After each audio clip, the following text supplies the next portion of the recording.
अस्सलाम वालेकुम स्टूडेंट्स। आज मैं जो टॉपिक डिस्कस करने जा रहा हूं उसका नाम है एसिडिक बिहेवियर ऑफ फिनोल। तो क्वेश्चन ये है, why phenol shows a acidic behaviour. इसके लिए हमें शुरू में ये समझने की जरूरत है कि एसिड क्या होता है।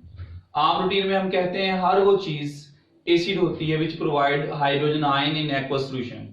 तो मैं यहाँ पे एसिड की कुछ प्रॉपर्टीज लिखता हूं, फिर हम देखते हैं फिनोल में कौन सी प्रॉपर्टीज पाई जाती हैं और कौन सी नहीं पाई जाती। तो एक अच्छे एसिड के लिए ये कुछ पैरामीटर्स होते हैं। नंबर 1, एसिड जब बेस के साथ रिएक्ट करता है तो सॉल्ट और वाटर बनते हैं। Number 2, acid when reacts with metals salt बनता है और हाइड्रोजन गैस रिलीज होती है। Number 3, acid when reacts with carbonates और bicarbonates it will give salt and form water and release carbon dioxide.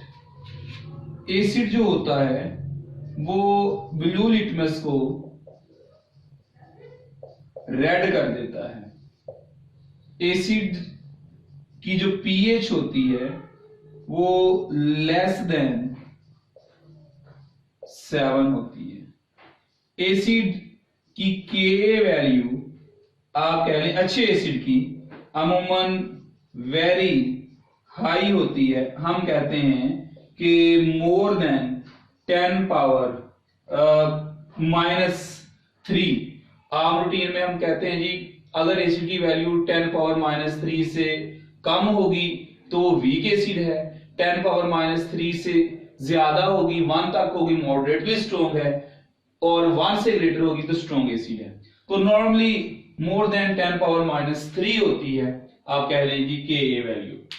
अब अगर मैं बात करूं फिनोल की, तो फर्स्ट थिंग तो ये है कि फिनोल इनमें से ये वाला रिएक्शन देता है, फिनोल इनमें से ये वाला रिएक्शन देता है, फिनोल इनमें से ये वाला रिएक्शन नहीं देता।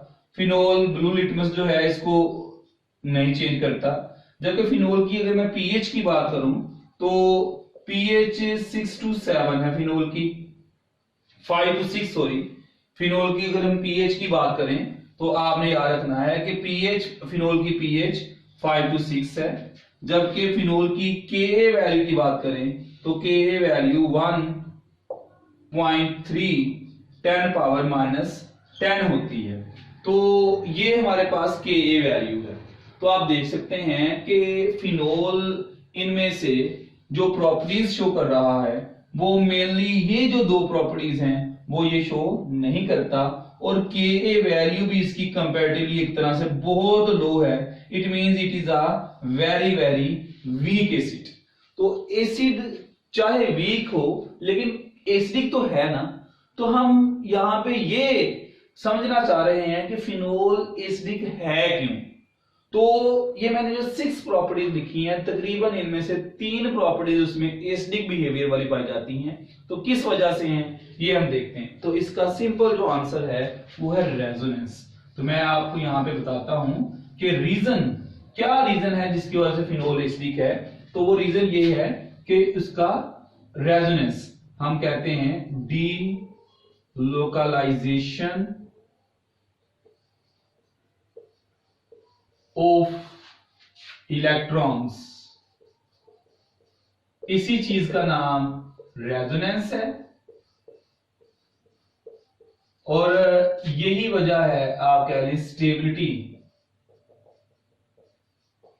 Of fin oxide ion. ये सारी चीजें आपस में डायरेक्टली प्रोपोर्शनल हैं। तो अब हम बात करते हैं जी फिन ऑक्साइड आयन स्टेबल क्यों है। देखें जरा इधर, हमारे पास ये फिनोल है और जब वो H पॉजिटिव लूज कर देता है तो हमारे पास ये आयन बनता है और इस आयन को हम बोलते हैं फिन ऑक्साइड आयन। अब अगर आप गौर करें तो ये जो 2 इलेक्ट्रॉन्स हैं हमारे पास, एक इलेक्ट्रॉन इसका अपना है, एक एक्स्ट्रा इलेक्ट्रॉन, वो यहां पे मूव करते हैं और ये वाले इलेक्ट्रॉन यहां पे मूव कर जाएंगे। और इलेक्ट्रॉन को मूव करवाना, बेसिकली यही रेजोनेंस होती है। ये बॉन्ड डबल हो जाएगा, ये दोनों बॉन्ड अभी वैसे मौजूद हैं और यहां पे नेगेटिव चार्ज आ गया, ये बॉन्ड यहां पे मूव करके आ गया। अगले स्टेप में क्या होगा, ये जो दो इलेक्ट्रॉन है वो यहां पे मूव करेंगे, ये वाले इलेक्ट्रॉन यहां पे मूव कर जाएंगे।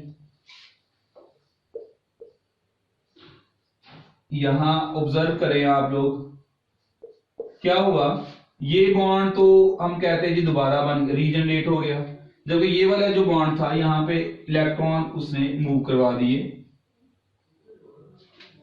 नेक्स्ट स्टेप में ये वाले जो दो इलेक्ट्रॉन यहां पे थे वो यहां पे आ जाएंगे और ये वाले इलेक्ट्रॉन यहां मूव कर जाएंगे। और ये नेक्स्ट मेरे पास इलेक्ट्रॉन मूव करने के बाद इस जगह पे भी क्या बन जाएगा, बॉन्ड डबल, और इस जगह पे आ जाएगा क्या चार्ज, नेगेटिव। और उसके बाद हमारे पास लास्ट स्टेप होगा और लास्ट स्टेप में हम कहते हैं कि ये वाले जो दो इलेक्ट्रॉन्स हैं ये यहां पे और ये वाले इलेक्ट्रॉन इसको वापस कर दिए जाते हैं और बॉन्ड यहां पे बन जाता है। आप ये फर्स्ट स्ट्रक्चर और ये फिफ्थ स्ट्रक्चर, इन दोनों में फर्क चेक करें, डबल बॉन्ड्स रोटेट कर रहे हैं, हम कहते हैं डीलोकलाइजेशन ऑफ इलेक्ट्रॉन। तो हम जनरली इस पूरे स्ट्रक्चर को फिर ऐसे रिप्रेजेंट कर सकते हैं कि ये जो इलेक्ट्रॉन है दरअसल ये क्या कर रहे हैं, मूव कर रहे हैं इनटू द रिंग, और इस इलेक्ट्रॉनिक मोशन में जो इलेक्ट्रॉन इन्वॉल्व हैं वो ऑक्सीजन के यानी कि फेनोक्साइड आयन के अपने इलेक्ट्रॉन्स भी हैं। तीन जगह पे क्या हो रहा है, इलेक्ट्रॉन्स मूव कर रहे हैं, और वो तीन जगह कौन सी हैं, दो ऑर्थो और एक पैरा पोजीशन। तो ये डीलोकलाइजेशन ऑफ इलेक्ट्रॉन कहलाता है और इस डीलोकलाइजेशन को हम रेजोनेंस का नाम देते हैं। ड्यू टू रेजोनेंस ये क्या होता है, बहुत ज्यादा स्टेबल।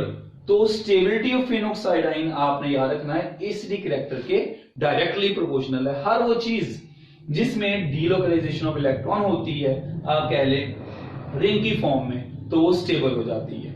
इसी वजह से जो हमारे पास जो फेनोक्साइड आयन है फिनोल की फॉर्म में, इसका प्रोटॉन लूज करना क्या होता है, बहुत ज्यादा इजी होता है। अब यहाँ पे हम अगर बात करें डिफरेंट एसिडिक स्ट्रेंथ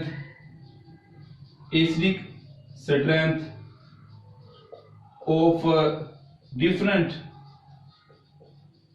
कंपाउंड्स, तो आप लोगों ने एक रिलेशन याद रखना है यहाँ पे कि सबसे ज्यादा हमारे पास जो एसिडिक स्ट्रेंथ है वो कार्बोक्सिलिक एसिड्स की है,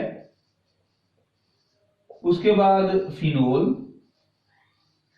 नेक्स्ट मेरे पास वाटर, और एट द एंड अल्कोहल्स। तो ये हमारे पास डिफरेंट कंपाउंड्स का एसिडिक स्ट्रेंथ का ऑर्डर है। तो उम्मीद है आप लोग को ये समझ आ गई होगी कि why phenol shows the acidic character. तो फर्दर क्वेश्चन के लिए आप कमेंट्स में क्वेश्चनिंग जरूर कर सकते हैं। Thank you very much, Allah Hafiz.